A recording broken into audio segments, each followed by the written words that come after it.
મારું ગામ બોરવાવ છે હા અને મહેશભાઈ ત્રિકમભાઈ દોમડિયા મારું નામ છે. બરોબર છે. અને આ તુવેર કઈ છે? તુવેર ફૂલે પુષ્પા. અને કેટલા વીઘાનું તમે વાવેતર કરેલું છે? મેં 6 વીઘાનું. 6 વીઘાનું. બરોબર છે. પાકવામાં વેલું છે અને ઓના કરતા ફ્લાવરિંગ અને ઘણું થાય અને ફ્લાવરિંગમાંથી સિંગ ઝડપથી થઈ જાય છે. ઝડપથી થાય. બરોબર. ઉત્પાદનમાં અન્ય વેરાયટી કરતા સારું રહે. આ બધી તુવેર છે કાઠાળી તમે જોઈ શકો, પણ વજનથી અત્યારે નમી ગઈ છે. તમને હું નજીકથી હમણાં આખી લાઈન પણ બતાવીશ, કારણ કે ફ્લાવરિંગ પછી બંધારણ એ ઝડપથી થાય છે અને સિરિયલ બંધારણ થાય છે. કોઈ પણ છોડ લ્યો તો એનું બંધારણ એ રીતે જ છે, પણ આ બધું અત્યારે વજનથી નમી ગયું છે. આ બે તુવેરના વાવેતરનો તો કેટલા દિવસનો ફરક છે? આ બે ને 20 દિવસનો ફરક. આપણે આ વેલી વાવેલ છે, 20 દિવસ વેલી, પણ એમાં છતાં હજી તમે જોઈ શકો તો ફ્લાવરિંગ ટેજ છે અને આમાં સિંગું થઈ ગઈ છે. આ બાજુની ગોળ છે, જેથી કરીને આપણે કમ્પેરિઝનમાં ખ્યાલ આવે. તમે જોઈ શકો તો આમાં સિંગું ક્યાંક આવી છે, તો એ પારવી આવી છે. અને આને તમે જોઈ શકો, તમે જોઈ શકો તો ખેડૂત મિત્રો ફાઇનલી તમે જોઈ શકો આપણે કોઈ એક છોડ બતાવો, પણ જે વાસ્તવિકતા જે છે એ બતાવું તમને. તો અત્યારે તમે જોઈ શકો તુવેર આમ ગણો ને તો નીચે આપણે તમે જોઈ શકો તો જમીનને આંબી ગઈ છે, કારણ કે વજન એ પ્રમાણે છે તો જમીનને આંબી ગઈ છે. અને આમ ગણો તો દાણા પણ ભોરટ થઈ ગયા છે, એટલે કે પાકવાની હવે આને 20 દિવસની જ વાર છે. પાપાભાઈ બાલુભાઈ. બરોબર. ગામ કયું છે? પાણખાણ. ને તાલુકો ગીરગઢડા લાગે. બરોબર, ગીરગઢડા લાગે. અને ગીર સોમનાથ જિલ્લો છે.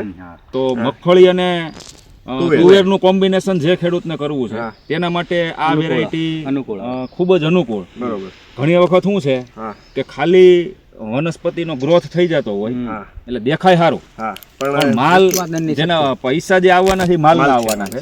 એટલે એ દ્રષ્ટિએ તમે આ જે સેગમેન્ટ જોવો ને તો ટૂંકી ઘડીએ જે ફૂલનું બંધારણ એ આ વેરાયટીમાં આપણને જોવા મળે. સારું કહેવાય. જે ખેડૂતોએ એમ કીધું કે ભાઈ અમારે મિશ્ર પદ્ધતિથી વાવેતર કરવું, તેને એમ કીધું તમારી પાસે એક જ વિકલ્પ છે ફૂલે પુષ્પા, કે ભાઈ એનું નજીક ફૂલ, પછી ફૂલની સંખ્યા, સિંગની સંખ્યા, સિંગમાં દાણાની સંખ્યા, એ બધા પેરામીટર જોઈએ તો આ એક ખેતર અગાઉ આપણે જે ફિલ્ડ વિઝિટ કરી એ ખેતર એમાં આ વેરાયટીમાં આપણને એ પરિપૂર્ણ થાય એવું દેખાય. બરોબર. કહેવાય ને કે નાનું પણ બળવાન એવી આ ફૂલે પુષ્પા વેરાયટી છે. તો આ છે ને ઝુમખા, બે ઝુમખા વચ્ચેનું અંતર, એટલે કે ટૂંકા ગાઢે ફ્લાવરિંગ લાગે છે. નજીક પાપા સાચું ને? હા, નજીક છે. હા, અને એક ઝુમખામાં જો તમે ઓછામાં ઓછા 4 થી 6 આ કળિયું છે.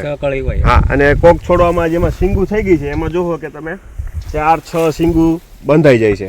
અને એક સિંગમાં મેં બીજે જોયું, હજી આ થોડુંક લેટ છે, હજી સિંગુ બંધાશે એટલે 4-5 એવા દાણા એક સિંગમાં જોવા મળશે. મારું નામ ભીખુભાઈ પરોશભાઈ ગોહિલ. અને ગામ સાંઢીદાસ, તાલુકો કોડીનાર. બરોબર છે. અને આ તુવેર કઈ છે? આ તુવેર છે ફૂલે પુષ્પા. અને કેટલા વીઘાનું વાવેતર કરેલું છે? આ અમારે અહીંના 3.5 વીઘા જેવું છે. તમારે અહીં મોટો વીઘો છે? હા, મોટો વીઘો. ના, એ બધી કરતે આમ થોડુંક મને આનું રિઝલ્ટ બહુ સારું દેખાણું. બરોબર છે. આમાં જો ફ્લાવરિંગ નું જોઈએ તો ફ્લાવરિંગ એ સારામાં સારું છે ફૂલે પુષ્પામાં. જે બીજી વેરાયટીની સેગમેન્ટની સરખામણીમાં વેરાયટી બહુ સારી છે, ઉત્પાદન સારું આપે છે, ખાલ ખર્ચો પણ ઓછો, ખરવાનો પ્રશ્ન પણ ઓછો છે. અને બીજું કે તમે આની અંદર વાવેતર શેનું કરેલું હતું? આમાં 28 નંબર મગફળીનું હોય. બરોબર છે. અને એના પાળા ઉપર અને તુવેરનું વાવેતર કર્યું. હા. તો એની અપેક્ષામાં કેવી રહેશે? અન્ય વેરાયટી કરતે તો આમાં થોડું શું છે કે ફ્લાવરિંગ નું ને આમ થોડુંક વેલી પાકતી જાત ખરી.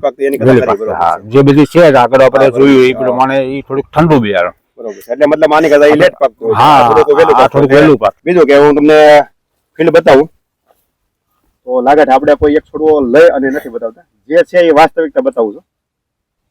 બોલો શું છે, આપણે તો એક છોડવો સારો લીધો હોય ને તો એમ થાય કે ભાઈ આપણે સારું બતાવેલું છે, અને જે છે એ વાસ્તવિકતા છે.